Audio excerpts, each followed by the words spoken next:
મિત્રો ધોરણ 10 વિષય વિજ્ઞાન ચેપ્ટર નંબર 3 ધાતુઓ અને અધાતુઓ ભાગ 3 માં આપણે ધાતુઓ એસિડ સાથે પ્રક્રિયા કરે ત્યારે શું થાય એ આપણે જોવાનું છે। તો આપણે ચેપ્ટર નંબર 2 ની અંદર એસિડ બેઝ અને ક્ષાર એની એસિડની બેઝ એસિડની ધાતુ સાથેની પ્રક્રિયા આપેલી હતી। એ જ પ્રક્રિયા અહીંયા રિવર્સમાં પૂછી છે। એ વખતે શું હતું, એસિડની ધાતુ સાથેની પ્રક્રિયા હોય ત્યારે શું થાય, જ્યારે અહીંયા ધાતુની એસિડ સાથેની પ્રક્રિયા કરો તો શું થાય, બંનેનો જવાબ એક જ આવે। એટલે ધાતુઓ એસિડ સાથે પ્રક્રિયા કરીને ક્ષાર એસિડ સાથે પ્રક્રિયા કરીને ક્ષાર પાણી અને હાઇડ્રોજન વાયુ, પાણી તો એ તટસ્થીકરણની પ્રક્રિયામાં આવશે, હાઇડ્રોજન વાયુ આ પ્રક્રિયા દરમિયાન આ બે તો ખાસ છૂટા પડે છે। એટલે ધાતુ પ્લસ મંદ એસિડ ક્ષાર અને હાઇડ્રોજન વાયુ છૂટા પડતા હોય છે। અહીંયા આપણે સમીકરણ સ્વરૂપે જો લઈ લઈએ તો ધાતુ પ્લસ મંદ એસિડ સાથે પ્રક્રિયા થાય ત્યારે ક્ષાર અને હાઇડ્રોજન વાયુ છૂટા પડે છે। અહીંયા પ્રવૃત્તિ આપેલી છે કે પ્રવૃત્તિ તમે જોશો એટલે ખ્યાલ આવશે કે અગાઉ આપણે તેના વિશે જોઈ ગયેલા છીએ। પોટેશિયમ, સોડિયમ અને પોટેશિયમ સિવાયની ધાતુઓના નમૂના એકત્ર કરો અને સોડિયમ અને હાઇડ્રોજન, સોડિયમ અને પોટેશિયમ લેવાના નહીં, કેમ કે એ પાણી સાથે પ્રક્રિયા પણ કરતા હોય છે અને અલગ જ રાખવાના। બીજી કોઈ ધાતુ લો અને ધાતુ દાખલા તરીકે તાંબુ લો અથવા તો સોનું લો, ચાંદી લો કે પછી એલ્યુમિનિયમ લો, તો એને અંદર એસિડના બેટર ટીપા તમે નાખશો મંદ એસિડના, તો હાઇડ્રોજન વાયુના પરપોટા અંદરથી નીકળશે। મેગ્નેશિયમ, એલ્યુમિનિયમ, ઝીંક અને લોખંડની મંદ હાઇડ્રોક્લોરિક એસિડ મંદ સલ્ફ્યુરિક એસિડ સાથેની પ્રક્રિયાના સમીકરણો લખો। મેગ્નેશિયમ Mg, પછી સલ્ફ્યુરિક એસિડ એટલે H2SO4, રાસાયણિક પ્રક્રિયા કરો તો MgSO4 બને અને હાઇડ્રોજન વાયુ છૂટા પડે। તેવી રીતે એલ્યુમિનિયમ લેવાનું, આ તમને પ્રવૃત્તિની અંદર કહ્યું છે, ઝીંક લેવાનું અને લોખંડ લેવાનું। આ ત્રણે ત્રણની એસિડ સાથેની પ્રક્રિયાથી કયા કયા ઘટકો છૂટા પડે છે એ સમીકરણો તમારી જાતે લખવાના છે। જ્યારે ધાતુની નાઇટ્રિક એસિડ સાથેની પ્રક્રિયા થાય ત્યારે હાઇડ્રોજન વાયુ ઉત્પન્ન થતો નથી। કારણ પૂછાય એવું છે કે ધાતુની નાઇટ્રિક એસિડ સાથેની પ્રક્રિયા થાય ત્યારે હાઇડ્રોજન વાયુ ઉત્પન્ન થતો નથી, કારણ કે HNO3 નાઇટ્રિક એસિડ પ્રબળ ઓક્સિડેશન કરતા છે। તે હાઇડ્રોજનનું ઓક્સિડેશન કરીને પાણીની અંદર જોડાઈ જાય છે, એટલે હાઇડ્રોજનનું ઓક્સિડેશન કરી પાણી ઉત્પન્ન કરે છે અને પોતે કોઈ પણ નાઇટ્રોજન ઓક્સાઇડમાં રિડક્શન પામે છે। એટલે નાઇટ્રિક એસિડ સાથેની પ્રક્રિયાથી nitrogen dioxide, nitrogen oxide, nitrogen dinitrogen oxide એવી રીતે આયનો એટલે વાયુઓ છૂટા પડે છે। Na, N2O, NO અને NO2 આ રીતે વાયુનું રિડક્શન થાય છે। પરંતુ મેગ્નેશિયમ અને મેંગેનીઝ ખૂબ જ મંદ નાઇટ્રિક એસિડ સાથે હાઇડ્રોજન વાયુ ઉત્પન્ન કરે છે। આ અપવાદરૂપ છે। મેગ્નેશિયમ Mg અને Mn, Mg અને Mn આ બંને મેગ્નેશિયમ અને મેંગેનીઝ HNO3 સાથે રાસાયણિક પ્રક્રિયા થઈ અને હાઇડ્રોજન વાયુ છૂટો પાડે છે। એટલે આ બંને મંદ નાઇટ્રિક એસિડ સાથેની પ્રક્રિયાથી પરિણામ સ્વરૂપે જોવા મળતા હોય છે। મેગ્નેશિયમના કિસ્સામાં પરપોટા ઉત્પન્ન થવાનો દર સૌથી વધુ હતો। આ કિસ્સાની અંદર સૌથી વધુ એ ઉષ્માક્ષેપક હતી। પ્રતિક્રિયાત્મકતા પ્રમાણે જોઈએ, પ્રતિક્રિયાત્મકતા એટલે કે તેની સક્રિયતા, તો સક્રિયતાની અંદર સૌથી પહેલામાં પહેલું મેગ્નેશિયમ, પછી એલ્યુમિનિયમ, ઝીંક અને લોખંડ એ રીતે જોવા મળે છે। સૌથી પછી એનાથી ઓછો સક્રિય એલ્યુમિનિયમ, પછી એનાથી ઓછો સક્રિય ઝીંક Zn અને એનાથી ઓછો સક્રિય Fe. એટલે આ એક સક્રિયતાની શ્રેણી ધીમે ધીમે તૈયાર થતી જશે. તો કોપરના કિસ્સામાં પરપોટા જોવા મળતા નથી અને તાપમાનમાં પણ કોઈ ફેરફાર થતો નથી. જે કોપર મંદ એસિડ સાથે પ્રક્રિયા કરતો નથી. એટલે કોપર, તાંબુ એ મંદ હાઇડ્રોક્લોરિક એસિડ સાથે પ્રક્રિયા કરતો નથી. એટલે એ વસ્તુ યાદ રાખવાની છે. હવે અહીંયા એક માહિતી આપેલી છે, એક્વેરિઝિયા, એને રોયલ પાણી તરીકે ઓળખાય છે. રોયલ પાણી પીવાનું નથી, એને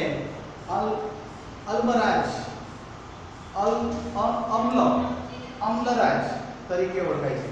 એમાં હાઇડ્રોક્લોરિક એસિડ અને નાઇટ્રિક એસિડ એ બે એસિડનું પ્રમાણ, હાઇડ્રોક્લોરિક એસિડ HCl અને HNO3 નાઇટ્રિક એસિડ એનું પ્રમાણ 3:1 ના પ્રમાણમાં જો મિક્સ કરવામાં આવે કે 3 ભાગ હાઇડ્રોક્લોરિક એસિડ અને 1 ભાગ નાઇટ્રિક એસિડ અને એનું જે દ્રાવણ તૈયાર થયું હોય એમાં જો તમે સોનાનો ટુકડો મૂકો કે સોનાનો ઘરેણું મૂકો તો ઓગળી જાય, પ્લેટિનમ મૂકો તો પ્લેટિનમ પણ ઓગળી જાય.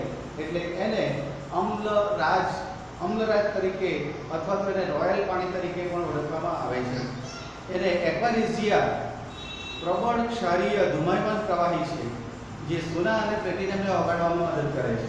એટલે આ બધા રસાયણોની અંદર પ્રવાહી સ્વરૂપ સોનું જ્યારે સોનાને ઓગાળી કાઢવાનું હોય તો ઓગાળવાની જરૂર પડે ત્યારે ઓગાળવું અને પીગાળવું એ બંને અલગ બાબતો છે. પીગાળવું એટલે ગરમ કરીને એનો ગઠ્ઠો બનાવી દેવો, એ પીગાળવું કહેવાશે. અને ઓગાળવું એટલે આ એસિડની અંદર નાખી અને એને પ્રવાહી સ્વરૂપમાં રૂપાંતર કરવું, એ પરિસ્થિતિ જોવા મળે છે. ત્યાર પછીનો મુદ્દો આવે છે કે ધાતુઓના ક્ષાર સાથે પ્રક્રિયા કરે. ધાતુઓ અન્ય ધાતુના ક્ષાર ના દ્રાવણ સાથે પ્રક્રિયા કરીને શું મેળવે છે, સાથે કેવી રીતે પ્રક્રિયા થાય છે, કેવી રીતે પ્રક્રિયા થાય છે. આ પ્રક્રિયા તમે આગળના ધોરણમાં શીખી ગયેલા છો કે ધાતુઓ અન્ય ધાતુના ક્ષારના દ્રાવણની અંદર નાખવાથી વિસ્થાપન પ્રક્રિયા જોવા મળે છે. ધોરણ 9 ની અંદર પણ તમે શીખી ગયેલા છો. 10મા ધોરણની અંદર પહેલું જે ચેપ્ટર છે એ વિસ્થાપન પ્રક્રિયા.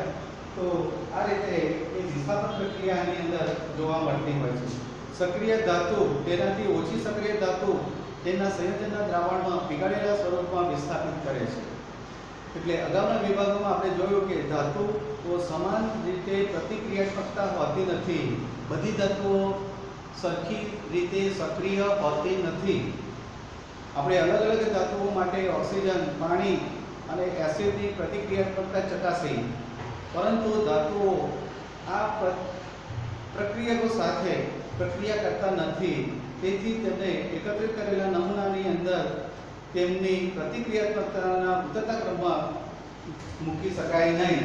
એટલે પ્રકરણ 1 ની અંદર પણ આપણે વિસ્થાપન પ્રક્રિયા વિશે શીખી ગયા છીએ. તો પ્રક્રિયાઓ ધાતુની પ્રતિક્રિયાત્મકતા વિશે વધુ સારા પુરાવા પૂરા પાડે છે. અને એ પણ સમજવું સહેલું છે કે એક ધાતુ બીજી ધાતુના દ્રાવણમાં વિસ્થાપિત કરી તો બી ધાતુ વધુ પ્રતિક્રિયાત્મકતા ધરાવે છે એમ કહી શકાય. એટલે ધાતુ 1 અને બી ધાતુના ક્ષારનું દ્રાવણ, તો એ ધાતુના ક્ષારનું દ્રાવણ બની જાય અને ધાતુ બી ને છૂટી પાડે છે. એટલે જો ધાતુ A અને B તેના દ્રાવણમાં વિસ્થાપિત કરે તો બી ધાતુ કરતાં તેની પ્રતિક્રિયાત્મકતા વધારે જોવા મળે છે એમ કહી શકાય. એટલે પ્રતિક્રિયાત્મકતાની અંદર જોઈએ તો ઉપરનું જે અવલોકન આપેલું છે, લોખંડની ખીલી ને તમે કોપર સલ્ફેટના દ્રાવણની અંદર મૂકો તો થોડા સમય પછી કોપર સલ્ફેટનું દ્રાવણનો રંગ બદલાઈ જશે અને લોખંડની ખીલી ઉપર કોપરનું પડ જામી જશે. એટલે આ રીતે આ પરિસ્થિતિ જોવા મળતી હોય છે. હવે પછી આપણે જોઈશું પ્રતિક્રિયાત્મકતા, સક્રિયતાની શ્રેણી.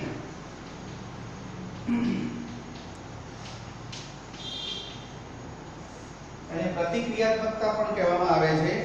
પ્રતિક્રિયાત્મકતા શ્રેણી ધાતુઓની ઘટતી જતી પ્રતિક્રિયાત્મકતાના ક્રમમાં ગોઠવેલી છે. કોષ્ટકમાં આપેલું છે. એમાં વિસ્થાપિત પ્રયોગો પરથી આ કોષ્ટક તૈયાર કરેલું છે. તો પ્રતિક્રિયાત્મકતા અને સક્રિયતા શ્રેણી તરીકે ઓળખાય છે. આને તમે આખી શ્રેણી સ્વરૂપે યાદ રાખજો કે સૌથી વધુમાં વધુ સક્રિય પોટેશિયમ, એનાથી ઓછો સક્રિય સોડિયમ Na, એનાથી ઓછો સક્રિય કેલ્શિયમ Ca, એનાથી ઓછો સક્રિય મેગ્નેશિયમ Mg, એનાથી ઓછો સક્રિય એલ્યુમિનિયમ. અગાઉ આપણે આટલા વિશે તો જોયા હતા આ ત્રણ માટે. પછી એલ્યુમિનિયમ પછી આવશે ઝિંક ની સક્રિયતા ઓછી છે. એનાથી ઓછી સક્રિય છે Fe લોખંડ આયન. પછી છે Pb લેડ સીસુ. ત્યાર પછી હાઇડ્રોજન ને પ્રક્રિયતા ક્રમ માટે લીધેલો છે H. પછી એનાથી ઓછો સક્રિય કોપર. પછી એનાથી ઓછો સક્રિય Hg પારો મર્ક્યુરી.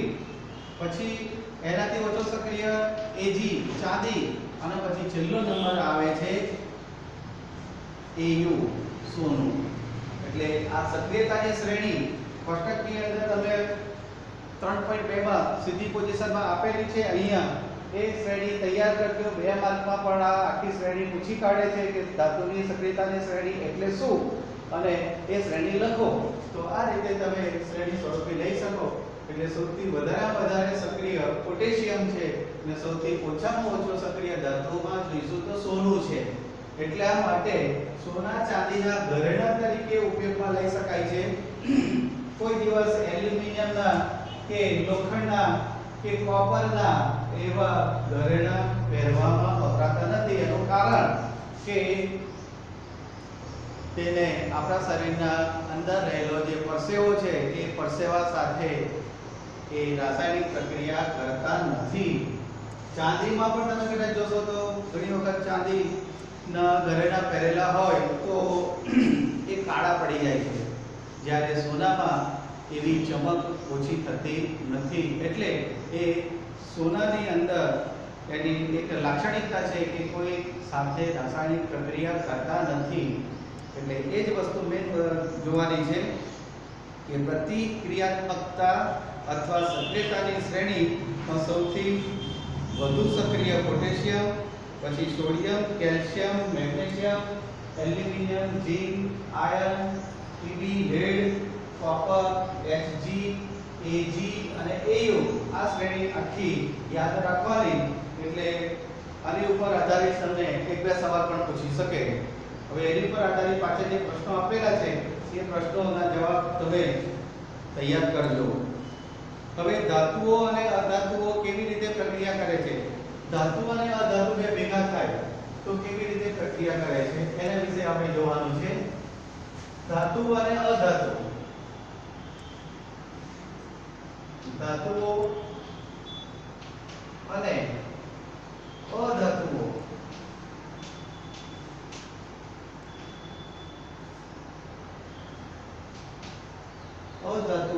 કેવી રીતે પ્રક્રિયા કરે છે? કેવી રીતે પ્રક્રિયા કરે છે? તો ધાતુની સક્રિયતાની શ્રેણી આપણે જોઈ તો આપણે ધોરણ 9 ની અંદર ધાતુ અને અધાતુ સાથેની પ્રક્રિયામાં ઇલેક્ટ્રોન રચના વિશે આપણે જોઈ ગયા છીએ. ઉપરાંત પાછા ઘણા ઉમદા વાયુઓ જે સંપૂર્ણ ભરેલી કક્ષા ધરાવે છે, જે ખૂબ જ અલ્પ પ્રમાણમાં રાસાયણિક પ્રક્રિયામાં ક્રિયાશીલતા ધરાવે છે, આપણે તત્વોની પ્રતિક્રિયાત્મકતાનો સંપૂર્ણ ભરેલી કક્ષાઓના પ્રાપ્ત કરવાની વૃત્તિ તરીકે સમજી શકીએ. એટલે અહીંયા શું કહે છે કે ઉમદા વાયુઓ જેમની બાહ્યતમ કક્ષામાં એક પણ ઇલેક્ટ્રોન મુક્ત ન હોય તેવી કે કક્ષાઓ ધરાવતા તત્વો હોય તેને ઉમદા વાયુઓ તરીકે ઓળખવામાં આવે છે. નોબલ ગેસીસ તરીકે ઓળખાય છે. સોડિયમ ધાતુની બાહ્યતમ કક્ષામાં એક ઇલેક્ટ્રોન જો તેમની m કક્ષામાં ઇલેક્ટ્રોન ગુમાવે તો l કક્ષા સ્થાયી અષ્ટક રચના ધરાવે છે. પરમાણુના કેન્દ્રની પાસે હજુ બીજા 11 પ્રોટોન છે, પરંતુ ઇલેક્ટ્રોનની સંખ્યા 10 થઈ જશે, જેથી અસરકારક ધન વીજભાર તે આપણને સોડિયમ ધાતુ ધન વીજભાર આપે છે। જ્યારે બીજી તરફ ક્લોરીન મહત્તમ કક્ષામાં 7 ઇલેક્ટ્રોન છે, જેનું અષ્ટક પૂર્ણ કરવા માટે એક વધુ ક્લોરીનની જરૂર પડે છે, વધુ ઇલેક્ટ્રોનની જરૂર પડે છે। જો સોડિયમ અને ક્લોરીન પ્રક્રિયા કરે ત્યારે સોડિયમ દ્વારા ગુમાવતો ઇલેક્ટ્રોન ક્લોરીન દ્વારા તે મેળવી લેવાય છે। ઇલેક્ટ્રોન મેળવ્યા બાદ ક્લોરીન પરમાણુ ના એકમે ઋણ ભાર પ્રાપ્ત કરે છે, કારણ કે કેન્દ્રમાં 17 પ્રોટોન છે, એટલે K, L અને M કક્ષાઓમાં 18 ઇલેક્ટ્રોન છે, જે આપણે ક્લોરીનને એનાયન Cl- તરીકે ઓળખીએ છીએ અને સોડિયમને ધનાયન તરીકે આપણે ઓળખીએ છીએ। એટલે આ રીતે ઇલેક્ટ્રોનની આપલે થવાથી બંને વચ્ચે એક પ્રકારનું નવું સંયોજન પ્રાપ્ત થાય છે। તો અહીંયા કોષ્ટકની અંદર એક આપેલી છે પોઝિશનમાં, એ તમે જુઓ તો તમને ખ્યાલ આવશે કે નિષ્ક્રિય વાયુઓ, તો નિષ્ક્રિય વાયુઓ કયા કયા છે? હિલિયમ, He, નિયોન, Ne અને આર્ગોન, Ar।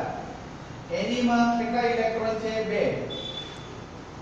Ne ની અંદર 10 ઇલેક્ટ્રોન, આમાં 18 ઇલેક્ટ્રોન છે, એટલે આ નિષ્ક્રિય વાયુ છે। ત્યાર પછી ધાતુઓની અંદર આપણે જોઈએ કે ધાતુઓ, તો ધાતુઓમાં સોડિયમ Na, ત્યાર પછી મેગ્નેશિયમ Mg, પછી પોટેશિયમ Ka અને કેલ્શિયમ Ca। Na નો પરમાણુ ક્રમાંક 11, મેગ્નેશિયમ નો પરમાણુ ક્રમાંક 12, પોટેશિયમ નો પરમાણુ ક્રમાંક 19 અને કેલ્શિયમ નો પરમાણુ ક્રમાંક 20। તો આની જે ઇલેક્ટ્રોન રચના જે ગોઠવાય છે એ ઇલેક્ટ્રોન રચના કેવી હોય? 2 8 1, પછી 2 8 2, ત્યાર પછી 2 8 8 1, 8 2 10 8 18 19, 2 8 8 2।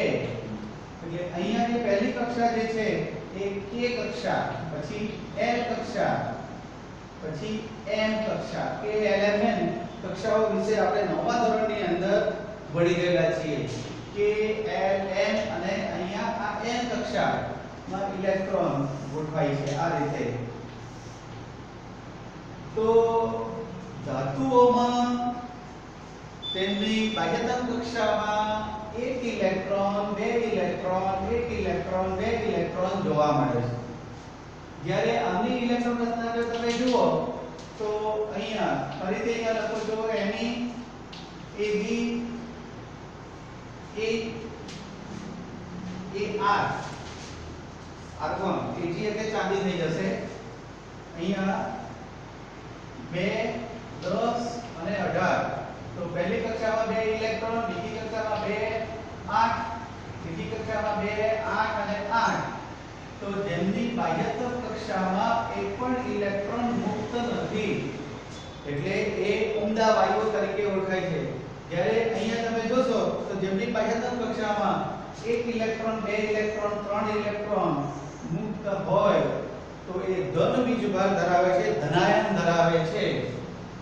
એટલે સોડિયમ ધાતુની બાહ્યતમ કક્ષામાં આપણે સોડિયમની વાત કરીએ Na, તો પહેલી કક્ષાની અંદર 2 ઇલેક્ટ્રોન સમાયેલા છે, બીજી કક્ષાની અંદર 8 ઇલેક્ટ્રોન સમાયેલા છે અને ત્રીજી કક્ષાની અંદર 1 ઇલેક્ટ્રોન સમાયેલો છે। એટલે એની અંદર કેન્દ્રની અંદર 11 પ્રોટોન છે અને 11 ન્યુટ્રોન 11 ઇલેક્ટ્રોન છે। એટલે આ રીતે ઇલેક્ટ્રોનમાં 1 ઇલેક્ટ્રોન એની બાહ્યતમ કક્ષામાં રહેલો છે। એટલે એ બાહ્યતમ કક્ષામાંનો 1 ઇલેક્ટ્રોન જો દૂર થઈ જાય તો એની ઇલેક્ટ્રોન રચના આ Na 11 કહેવાશે અને Na+ તો એ 10 ઇલેક્ટ્રોન ધરાવશે. 10 ઇલેક્ટ્રોન એટલે કોની ઇલેક્ટ્રોન રચના થઈ જશે?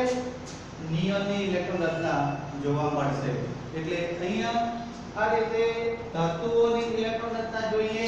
હવે અધાતુઓની ઇલેક્ટ્રોન રચના જોઈએ. અધાતુઓ તો અધાતુઓની ઇલેક્ટ્રોન રચનાની અંદર સોડિયમ પેલો નાઇટ્રોજન N, ત્યાર પછી oxygen O, fluorine F, phosphorus P, sulphur S અને ક્લોરીન Cl. તો નાઇટ્રોજન માટે 7, 8, 9, અહીંયા 15, 16 અને 17 ઇલેક્ટ્રોન રચના. તો એની ઇલેક્ટ્રોન રચના જો જોઈએ તો 2 અને 5, આમાં 2, અહીંયા 6, અહીંયા 2, 7, આની ઇલેક્ટ્રોન રચના 2, 8, 8 એટલે 10, 5 અહીંયા 15, 2, 8, 6, 2, 8, 7. તો પહેલી કક્ષા K, બીજી કક્ષા M, K, L, M અને N. તો જેની બાહ્યતમ કક્ષામાં 1 ઇલેક્ટ્રોન, 2 ઇલેક્ટ્રોન કે 3 ઇલેક્ટ્રોન ઘટતા હોય તો તેવા પ્રકારના જે તત્વો છે જેમની બાહ્યતમ કક્ષામાં અષ્ટક પૂર્ણ કરવા માટે અહીંયા 3 ઇલેક્ટ્રોન ઘટે, અહીંયા 2 ઘટે અને અહીંયા 1 ઘટે. તેવી જ રીતે અહીંયા પણ તમે ઇલેક્ટ્રોન રચના જોશો તો આ રીતે ઇલેક્ટ્રોન રચના જોવા મળે છે. અને જો આમાં 3 ઇલેક્ટ્રોન પડી જાય તો પોતાની નજીકની કક્ષા નિયમ પ્રાપ્ત કરી લે. આની અંદર 2 ઇલેક્ટ્રોન જો એને મળે તો તેની નજીકની કક્ષા નિયમ પ્રાપ્ત કરી લે અષ્ટક પૂર્ણ કરવા. ક્લોરીનમાં 1 ઇલેક્ટ્રોન એને જો મળે તો નજીકની ઇલેક્ટ્રોન રચના પ્રાપ્ત કરી લે. અહીંયા ફોસ્ફરસમાં 3, સલ્ફરમાં 2 અને ક્લોરીનમાં 7 એક ઇલેક્ટ્રોન એમને મળે તો અષ્ટક રચના પૂર્ણ કરી દે. હવે આ સોડિયમની વાત કરી તેવી રીતે ક્લોરીનની વાત કરીએ આપણે Cl. તો Cl ની અંદર પહેલી કક્ષામાં 2 ઇલેક્ટ્રોન, બીજી કક્ષામાં 8 ઇલેક્ટ્રોન, ત્રીજી કક્ષાની અંદર 7 ઇલેક્ટ્રોન.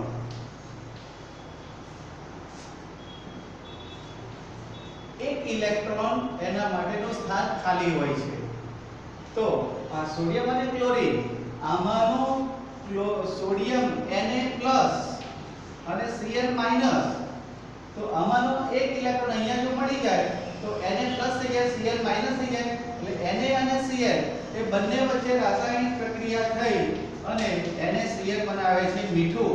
એટલે આ રીતે ધાતુ અને અધાતુ બંને એકબીજા સાથે રાસાયણિક પ્રક્રિયા કરી અને એક સંયોજન, ક્ષાર સંયોજન બનાવે છે.